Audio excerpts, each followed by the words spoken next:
John dying and leaving his 9-year-old son, Henry, required that a regent would rule alongside this young child during his minority, at least. So for the next 9 years or so, we would need a regent. And the man chosen for that position was William the Marshal. And now, William the Marshal was not a very powerful lord. Um, or originally he was not a very powerful lord. He was a younger son of an Anglo-Norman knight, but he rose through the ranks. He was very highly trusted by Henry II. He was highly admired by Richard I as well. And he was admired by many of his peers and really respected. So he was a great choice to be the regent for the young king. So by this point in 1216, William was not just a powerful lord in England, but he had already married the heiress to the lordship of Leinster. So he married Strongbow's only living heir, a girl named Isabella de Clare. And with this marriage, he inherited her lands of Pembroke, so the earldom of Pembroke, and then the lordship of Leinster. So this marriage brought a lot of power and authority to William the Marshal, not only in England, but also that very powerful area of Leinster in Ireland as well. And so, with the regent of England as the most powerful Anglo Norman lord in Ireland, peace within Ireland was maintained for a duration of time during this minority when things could have gotten a little chaotic. Um, so, peace was maintained for a while, and this was because a lot of the Irish lords didn't take advantage of the civil of the kind of the civil war and the kind of the chaos that had happened surrounding the forcing of King John to sign that Magna Carta. And the reason why we had kind of this peaceful time in Ireland is because we had lords who ruled in Ireland for really long periods of time. So we had a lot of consistency of some of our native Irish rulers. And I'm going to point out a number of them on the PowerPoints here. So our first long reign was that of Cathal O'Connor of Connacht. So he was ruling in Connacht, these areas here. This Conobar, that is just an Irish variation of the name O'Connor. I use O'Connor because it just is easier to remember. But then besides him, we do also have the O'Neill family up here in Western Ulster.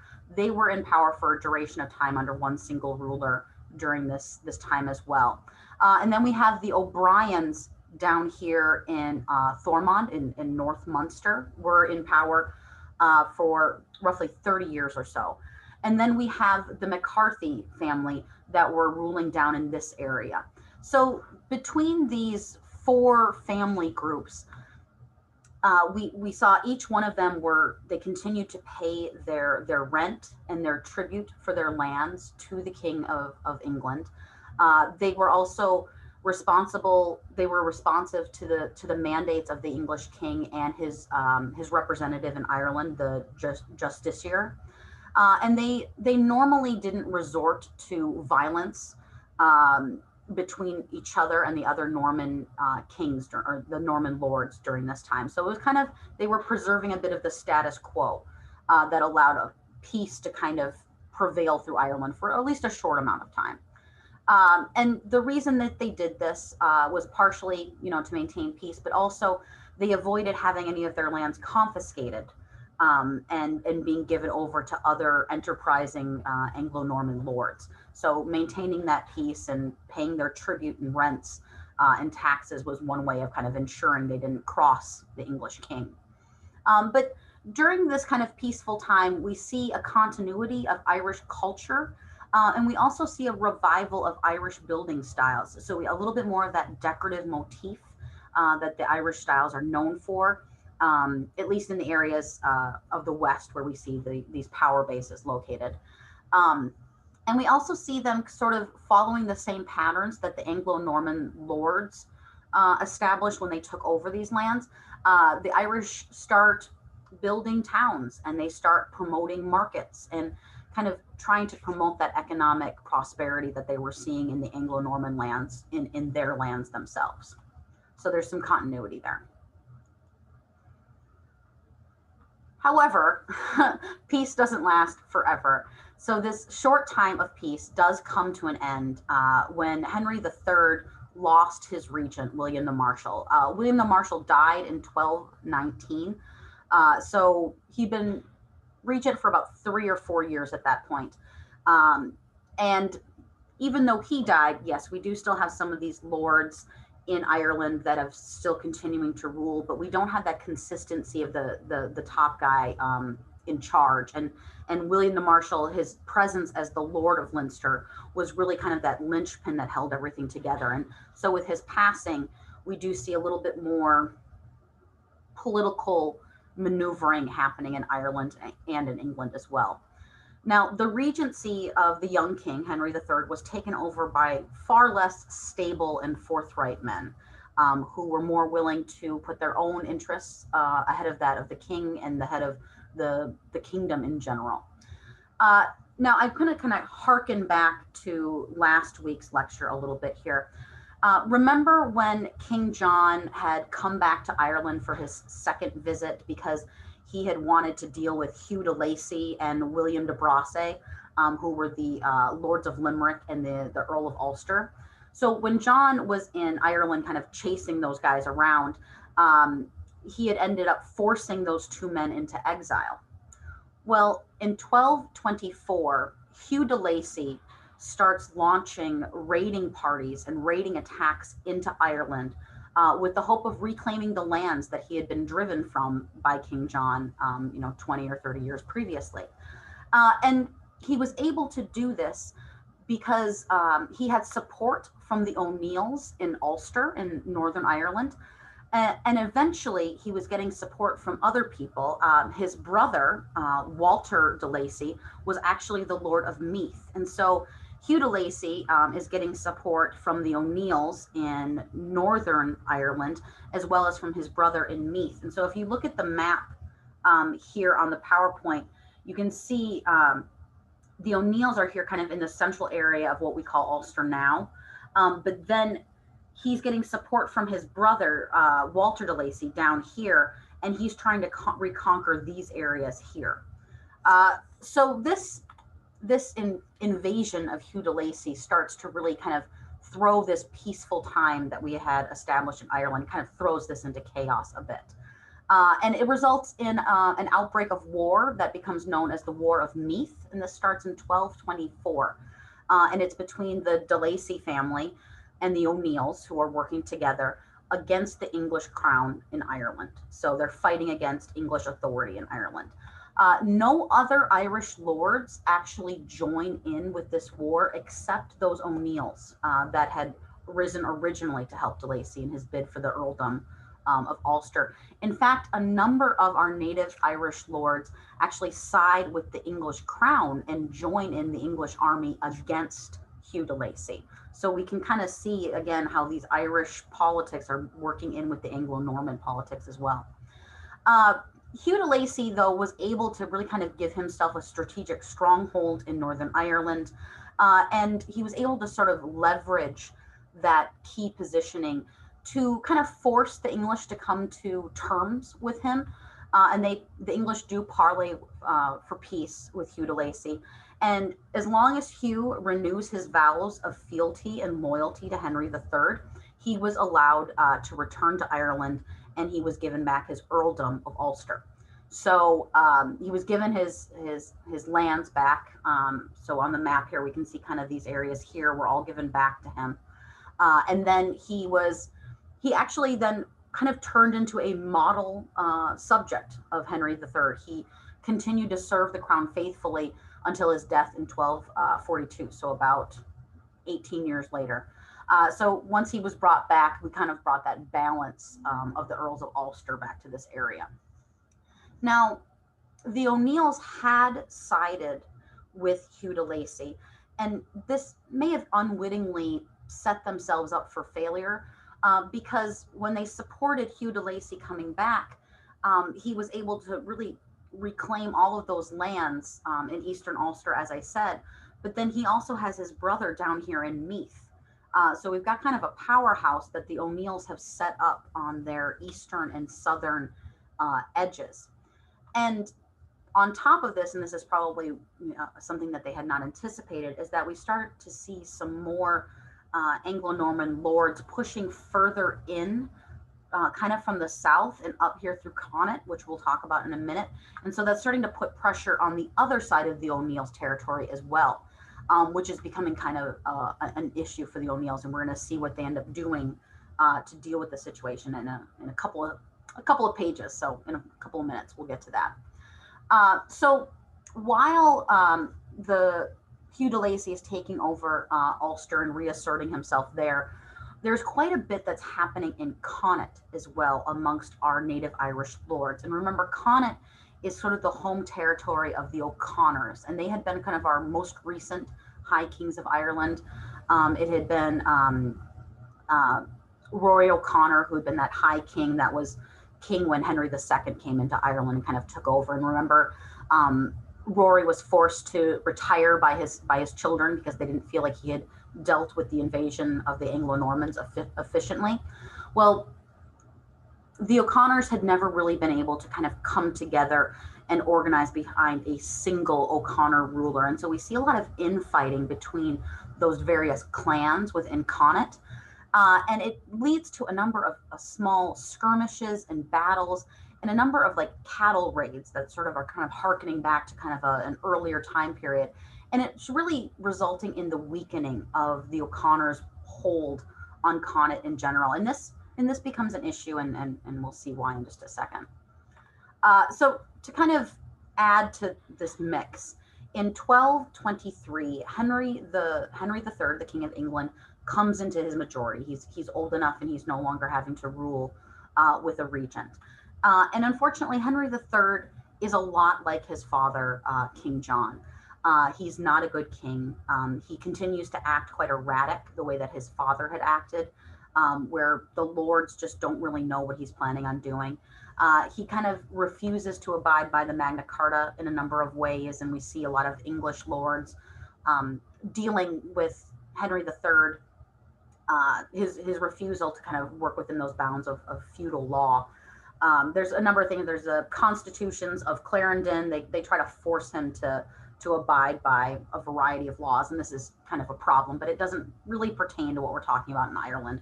But I just want you to know that Henry III is not a good king in Ireland or in England. He wastes a lot of money on foreign wars, and he's not successful in them, again, just like his father. And because he's wasted all this money, he is badly in need of finances. And so what he does is he revives a practice that his father had started. And this was, he would grant lands in Ireland to Irish lords, but he would then also grant those same lands for a fee to an English lord or an English knight. And so he would essentially get back double the value of this land by granting it to both an Irish lord and an English lord. And they wouldn't know that they had been double sold until Henry III decides which way he's going to favor. If he favors the Irish lord, he would let them keep those lands. If he favored the English lord, he would give them permission to militarily assert themselves over that land. And this is actually what happens with Connaught. So Henry III is in desperate need of money. And so he grants the lands of Connaught in exchange for a monetary tribute, so for a fee, to one of the Irish O'Connor claimants who's fighting for this territory over the rest of the O'Connors. And he gives this O'Connor claimant an English charter declaring that he has possession of that land. But King Henry had also granted that same land to another person named Richard de Burgo, or Richard de Burgh, who was a nephew of the powerful justiciar of England. So he was a nephew of a very powerful man in the English government. Richard's father had been granted the lands that had been given to William de Bracy, but then had been revoked from him by King John when he had fled Ireland. And so Richard also had the governorship of Limerick as well. So being given Connaught was another very high honor for him. So his father, when he was originally given these lands of William de Bracy and the governorship of Limerick, decided to marry into one of the powerful Irish families, knowing that it would be best to have their support if he was going to continue to hold those Irish lands. So his father marries a powerful princess within the O'Brien clan, which if you look at the map here, the O'Briens are in the kingdom of Tormund, which is this area here on the western side of Ireland, which fits in well with the fact that Richard de Burgo's father had been given these lands within the county of Limerick. So it's a powerful alliance, and it made sense why he brought that. So Richard de Burgo is half Irish and half Anglo-Norman. So he's kind of part of this next generation of English lords that are ruling in Ireland, but are also quite Irish themselves because they were raised by Irish mothers. And we're going to see kind of how that intermixes as well in a bit. So we don't have an issue with Henry III having granted the lands of Connaught to the O'Connor claimant and to Richard de Burgo yet, because Richard de Burgo had not sought to assert himself. And Henry III hadn't given him permission to take those lands yet. He had just said he was granting them to him. But when the O'Connor claimant stopped paying the monetary tribute that was being demanded by Henry III, that is when Henry III turns to Richard de Burgh and allows him to use military might to assert his claim to Connaught. And this becomes quite an issue. So within Ireland itself, this switcheroo that Henry III does is really resisted. Remember how I had mentioned William the Marshal, who was our Lord of Leinster? Well, when he died, his heir is also named William the Marshal, which is quite confusing, I'm aware. This land swap that happened, so Henry III sort of, backing the O'Connors and then pulling the rug from underneath them and granting that land to Richard de Burgo. This is something that William the Marshal the Younger resisted quite a bit. He was the Lord of Leinster and he had a lot of power, and he was currently the Justiciar of Ireland. And he refused to help Richard de Burgo take those lands in Connaught. Normally, the Justiciar of Ireland would be able to raise an army and help any of these Anglo-Norman lords that he needed to. But this was something that he was refusing to do. And he's not the only Anglo-Irish lord who was refusing to help with this, or rather, who was concerned that this was something Henry III would do to them if they started to displease him. And so there was a lot of resistance to supporting this sort of land swap. And because William the Marshal the Younger didn't support this, he was actually removed as Justiciar of Ireland.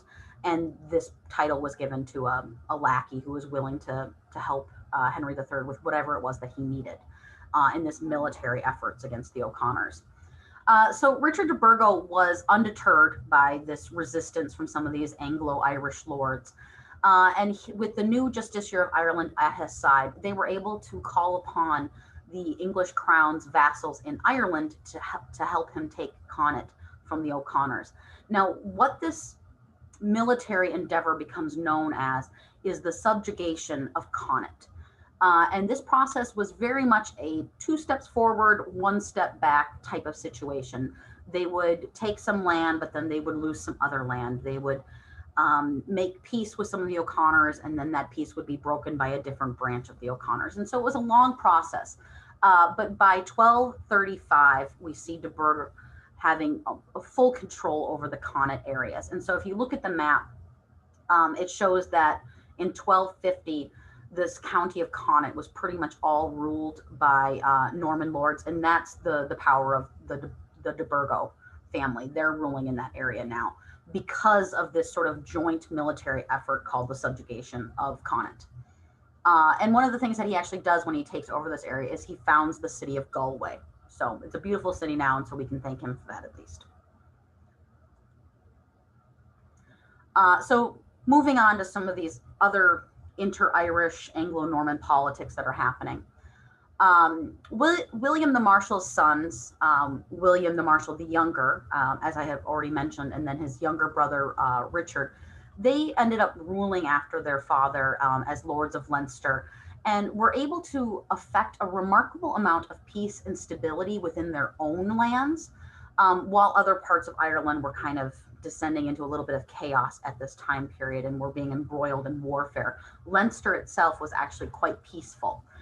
Their father, William, had worked very hard and often ruthlessly to promote the economic development of his Leinster lands. He cleared a great many of the native Irish off of his more fertile arable lands, and introduced tenants from his English and Welsh lands. So when William the Marshal the Elder had married Isabella de Clare and had taken over her lands in Pembroke, he brought some of those Welsh English tenants to Ireland to work the lands that they had there because he felt he could trust them more. Um, so he brought in new tenants. He made the land a little bit more profitable. He founded the city of Kilkenny in 1210, and he made it the capital of his lordship in Leinster. If you look, I thought I had it on a map here. Maybe I didn't. Leinster is this area down here on the southeast of Ireland, and Kilkenny is just north of Waterford, and in this area up here. So if you can kind of see where I'm talking about here on the map, it's around there. Great advances were made in the settlement of Leinster by the Anglo-Normans. They built a number of new towns, manor houses, a lot of castles, just like Hugh de Lacy's father had done in Meath.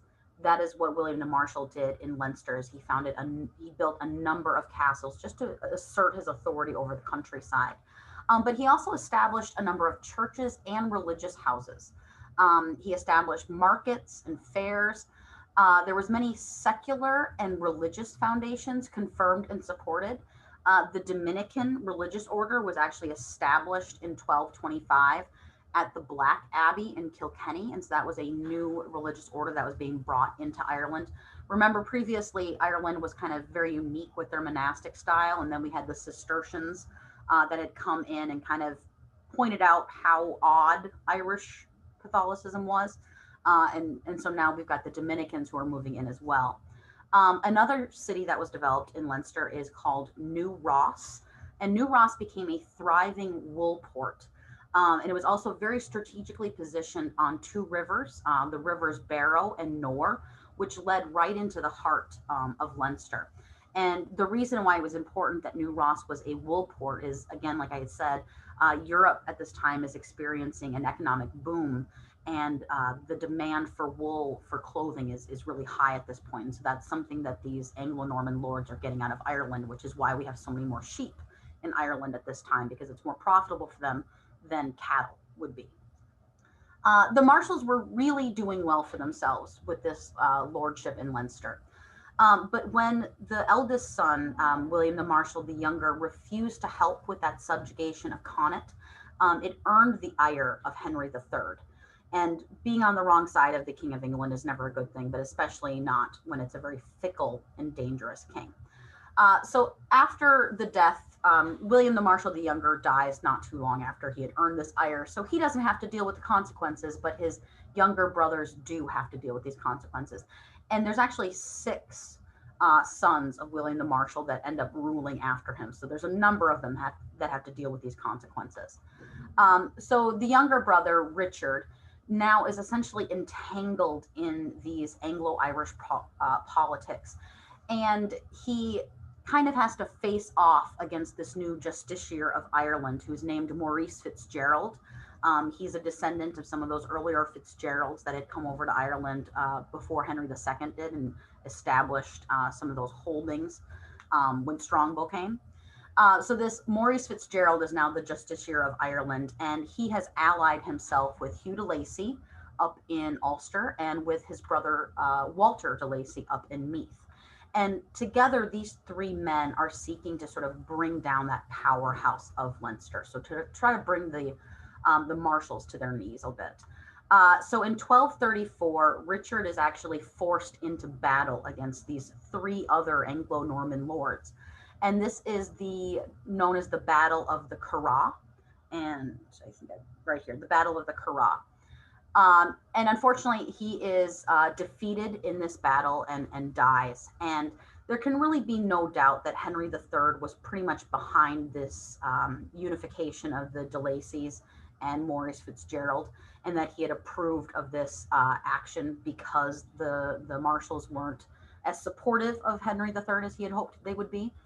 And the popularity of the Marshall family within Ireland itself was such that many of the native Irish lords saw Richard's passing as something uh, as as a bad thing, that sort of that continuity that had happened underneath his father as the regent of Henry III, as that sort of time had passed, and his death was mourned by many Irish lords.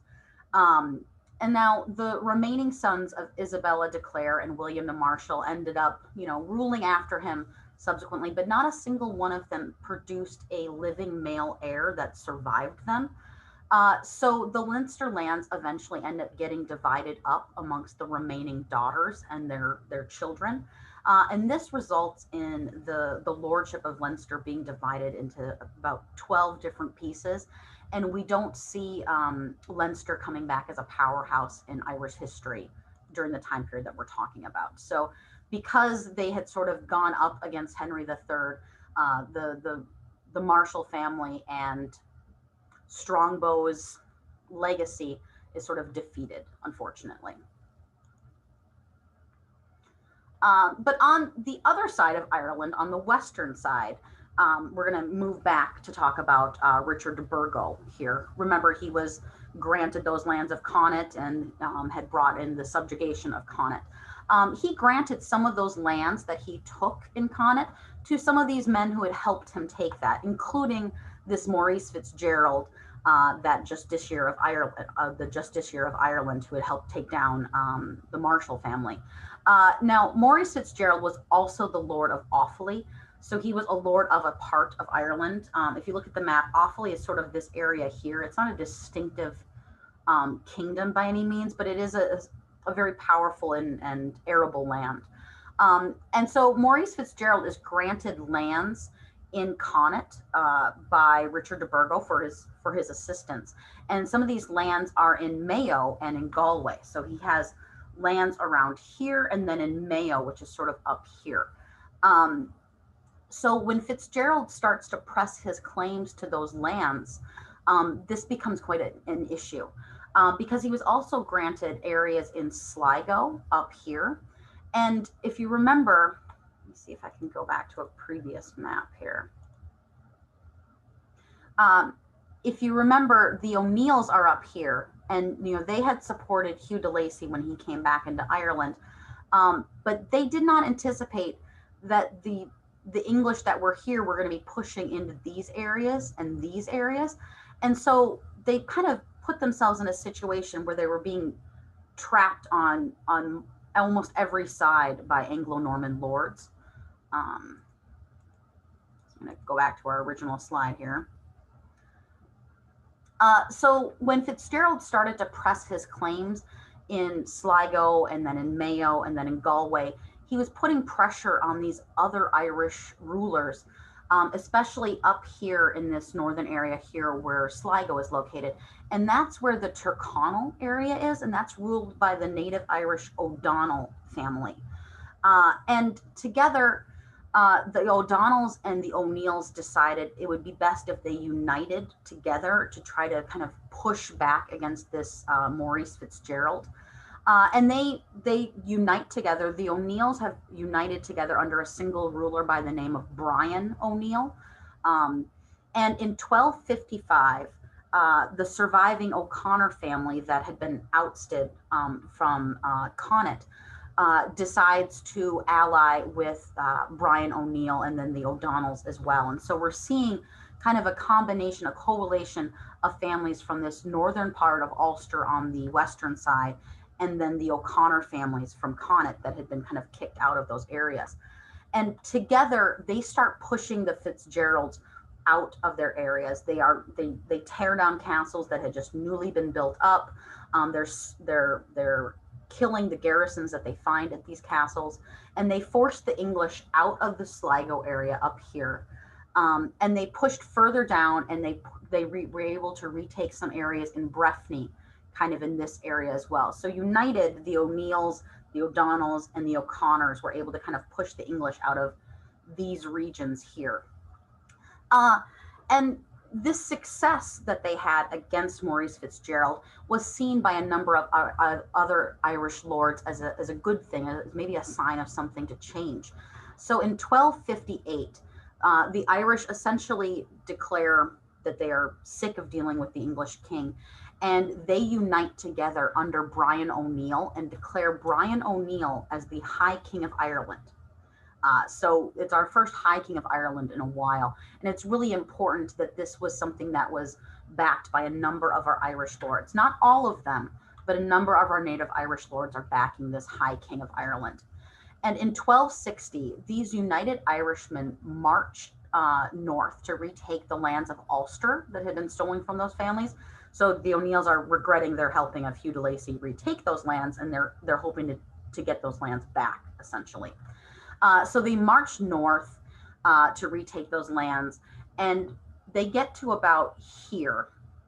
So in this area of Downpatrick, where an area strongly associated with St. Patrick, and they fight the English in the Battle of Down. And unfortunately, almost all of these Irish lords that had united behind Brian O'Neill are massacred in this battle, including a number of their heirs as well. And so this battle not only is a defeat of the High King of Ireland by the English, it also creates an inheritance crisis amongst the Irish clans as well. So it has long-lasting impacts within them. And what makes it even sadder about this battle is that the army that these united Irish lords were facing, yes, it was an army that was led by the English, the Anglo-Normans, but the majority of those soldiers were actually Irish people that had been conscripted from those lands that were forced to fight. And so it was essentially a battle against Irish. And the Anglo-Normans were the ones that came out on top, which is kind of the history of Ireland, unfortunately. So this battle was really decimated. Brian's head was found, and his body was found, and his head was cut off. It was sent to London to be given to King Henry III, and much rejoicing was had at the downfall of this man who had attempted to call himself the High King of Ireland. And unfortunately, this battle in 1260 marks the last time a native Irishman was going to try to make himself High King of Ireland. So this is sort of a turning point in Irish history. We don't see any Irishmen trying to reclaim that High King of Ireland post after this point. So kind of a down note to talk about there. But unfortunately, it's not the only thing that's happening during this time period. The English crown continues to grant more Irish lands to its faithful supporters, Anglo-Norman supporters. In 1263, the Hugh de Lacy had passed away without leaving an heir, and so we have this vacant earldom of Ulster, and that was actually given to one of Richard de Burgo's sons. So we see the Burghs having power not only in Limerick or in Connaught, but now they're also in Ulster as well. So they have a lot of power. In 1296, this same son, whose name is Walter, is also granted the lordship of Sligo. So just a huge amount of land being given to these Burgh families. So their loyalty to the crown is really being rewarded high. In 1276, the whole area of Tormon was granted to Thomas de Clare, who was a son-in-law of Maurice Fitzgerald. So that would have been this area right here, which we will see in a little bit actually gets retaken. But there's just the King of England, Henry III, is just sort of granting these lands to who's ever going to take them and pay him for them. And we see this continuing up quite a bit. But what's really interesting is that the longer these lords are living in Ireland, the more intermixed and intermarried they're getting. And yes, they might have Anglo-Norman last names and speak French and have lands in England as well. but for the most part, most of them are either half or three-fourths or even more than that Irish at this point. And they do start practicing more traditional Irish practices and engaging in some of those cultural elements. We see these Anglo-Norman lords putting a lot of importance in having our the ancient Irish musicians and the Filiads, the storytellers. We start to see them show up at their courts more and more, and so there seems to be more of an acceptance and celebration of sort of these ancient Irish traditions. And we're seeing sort of a revival with that. The longer these Anglo-Normans remain in Ireland and become a little bit more Irish, the more we see these traditions developing as well. And actually, for quite some time, we didn't have any manuscripts that were being written in Gaelic Irish. But starting in the late 1200s, we start to see a revival of those Gaelic manuscripts being produced at these monasteries as well. And so it seems as if there's sort of this cultural revival that's happening, at least amongst the native Irish and then those older Anglo-Norman families that have been in Ireland long enough. So even though some of the lands, the Irish are losing out on their lands, their culture does seem to be thriving a little bit more. And a lot of this has to do with that intermarriage and those family connections that are developing. And the reason why this is important is because I want to show you guys some maps here. Well, you'll be familiar with them. We've seen them before. But we see here in 1250, the areas ruled by the Irish it's not necessarily half, yeah, about half. But then by 1300, it's definitely minimized quite a bit. And a lot of this has to do with the aftermath of the death of Brian O'Neill and the many heads of those Irish clans that followed him. But if we look at this next map in 1450, we see the areas that have been taken back by the native Irish are just a huge amount of land has been taken back. And I want to talk a little bit about how we go from this almost completely Anglo-Norman takeover of Ireland to this revival of the Irish. So what changes? You know, the Irish aren't being, they're not being victorious in battle. So how are they able to retake these lands eventually? And a lot of that has to do with various politics that are happening in England as well, but also some of that that cultural exchange that we're talking about. But part of the reason this happens is that the English king and his lords start to lose interest in Ireland, and they're no longer willing to send over military aid to help those Anglo-Norman lords in Ireland, mostly because they just don't have the money for this anymore. Henry III squandered a lot of money, and he ruled for a really long time. And so during his entire reign, we see English interest in Ireland really kind of waning. The English lords are happy to take the tax money that's raised from their lands and the cattle tributes and all of the feudal dues and all of the foodstuffs that their lands in Ireland are producing. But they're not willing to put anything back into their lands. So they're taking and taking and taking these resources out of their Irish holdings, but they're not putting any money or development or any resources back into those Irish lands. And so we're seeing kind of a breakdown of those Anglo-Norman lordships. You know, their castles are kind of falling into disrepair. Their walls are falling into disrepair. They haven't been seen on their lands in so long that native Irish rulers are kind of starting to be able to kind of assert themselves over those areas in maybe not official ways, but in cultural and in influential non-political ways. They're kind of able to assert themselves over those lands. So this issue of absentee lords is becoming a real problem in Ireland, and they're not paying attention to the running of Irish affairs, and therefore they're not being involved in the political aspects that are happening in Dublin. If you remember, King John had set up essentially a mini parliament in Dublin to deal with the affairs of Ireland, and while these lords, these English lords, are holding lands in Ireland, but they're not in Ireland. They're not participating in those politics, and so they're not being represented in them as well. And another issue with the influence of the Anglo-Norman lords falling behind in Ireland is that there's just not enough of them to occupy the land that they've taken.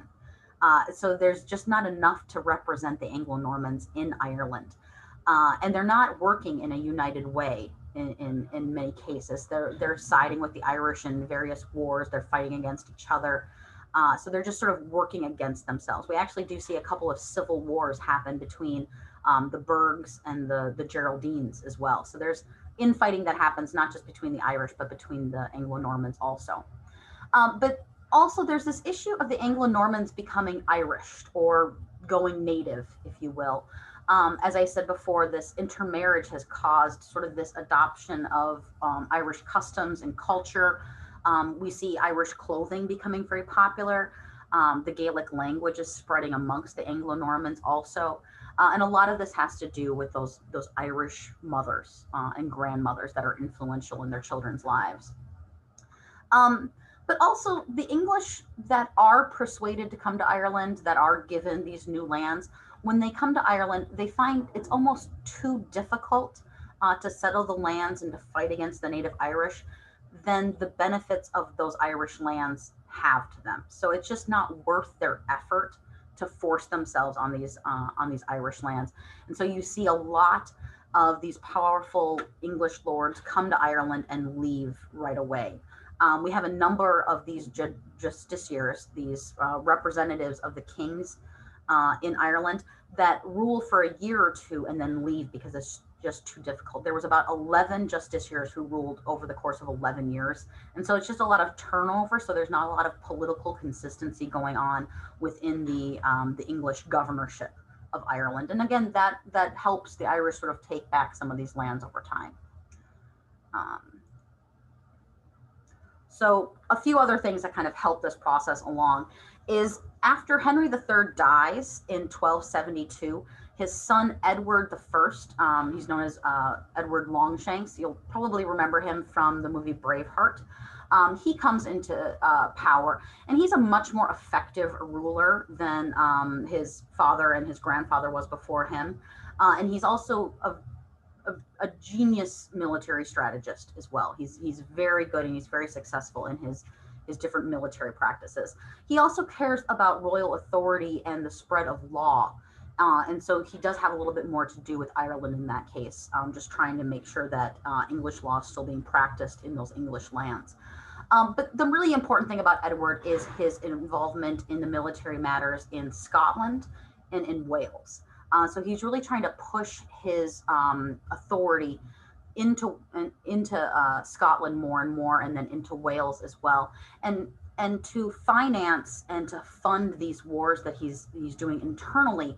He really relies on his lands in Ireland to supply him with not only men, but also food and weapons, and even castles. He has castle walls built in Ireland and shipped over to Wales and put up. So kind of like prefabricated castles he's having built in Ireland and sent into Wales.